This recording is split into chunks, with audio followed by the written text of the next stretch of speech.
Seja bem-vindo ao canal Descobrir.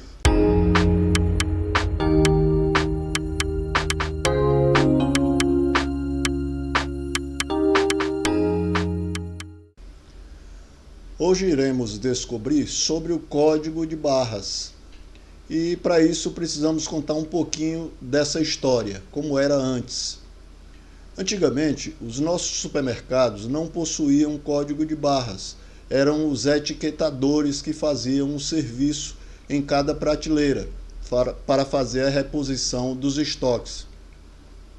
Uma das coisas mais comuns era você ver as pessoas correndo para a prateleira para tirar a mercadoria antes que fosse reposta com o valor atualizado, porque no caixa a única coisa que era feita do conhecimento do proprietário do estabelecimento era o registro daquele valor que era apresentado no produto. E isso fazia com que os controles da empresa, tanto de estoque, como a única coisa que ele sabia realmente é quanto tinha sido vendido naquele dia de trabalho. Mas ele não sabia quantas caixas de leite tinham sido vendidas, ele não sabia quantos quilos de arroz tinham sido vendidos, apenas ele sabia quanto foi o resultado financeiro ao fim do dia. E isso causava um transtorno enorme para os empresários, porque a dificuldade maior era fazer compras, porque tinha que contar o estoque, era fazer balanços. Balanços eram, assim, coisas intermináveis. E isso fazia com que os controles fossem praticamente nenhum. Era tudo muito experiência dos compradores, era tudo muito experiência do proprietário do estabelecimento, que fazia com que a empresa crescesse. Mas, em termos de controle, era praticamente nada, pois não existiam ferramentas para tal, não existiam os códigos de barras. Mas vamos um pouco à história do código de barras, como é que foi a sua concepção. A ideia inicial dos códigos de barras ela aconteceu por volta de 1948, quando Bernard Silver, um americano, ouviu uma conversa entre o deão do instituto onde ele estudava. O que é um deão? O deão é aquele decano, é a pessoa mais antiga da empresa, da instituição, que coordena todos os trabalhos. E o proprietário de um supermercado foi a ele e pediu para fazer algumas pesquisas e inventar um método automático e mais rápido para o ponto de venda. Silver gostou muito da ideia e apresentou a Norman Joseph Woodland, que eram dois estudantes do Instituto de Tecnologia de Drexel, na Filadélfia. E eles terminaram inventando um código que, com muitos sistemas diferentes de codificação numérica, eles conseguiram fazer a simplificação do ponto de venda nas lojas e concluíram que o uso sistêmico desses códigos gráficos ou número deve ser muito mais fácil e rápido na gestão da empresa. A patente foi adquirida em 1952 e aí algo triste aconteceu. Silver morreu no ano seguinte, em 1953, aos 38 anos de idade. Alguns complicadores surgiram para Woodland, que foi quem ficou com a missão de fazer funcionar os códigos de barra, por conta das limitações tecnológicas. E somente no ano de 1966, ou seja, 14 anos depois, o supermercado Kruger ofereceu-se para testar a patente de Woodland, que já nem tinha mais a propriedade, pois ela tinha sido comprada pela RCA há muitos anos atrás. E o Código Uniforme de Produtos, como era conhecido, de 11 dígitos, foi então estabelecido. Mas o primeiro uso comercial mesmo do código de barra foi 8 anos depois, em 26 de junho de 1974, numa pequena loja da rede de supermercados Marsh, em Troy, nos estados de Ohio, nos Estados Unidos. Mas e quem trouxe o código de barras para o Brasil? O surgimento dessa tecnologia por aqui foi em 1984, ou seja, 10 anos depois, quando uma empresa, a ABAC, resolveu implantar o Código Nacional de Produtos, nosso código de barras. Este é representado por uma numeração que viabiliza a captura automática de dados por leitura ótica. Os códigos de barra utilizados no Brasil são os códigos de barra EAN13, composto de 13 dígitos, seguindo o mesmo padrão europeu.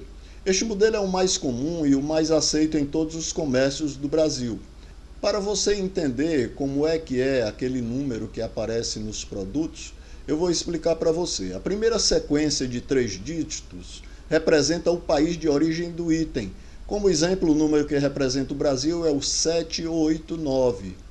Logo após o número do país, vem a numeração que representa a empresa que produziu o item.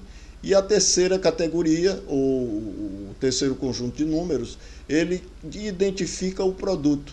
E o último número é denominado dígito verificador daquele código de barras.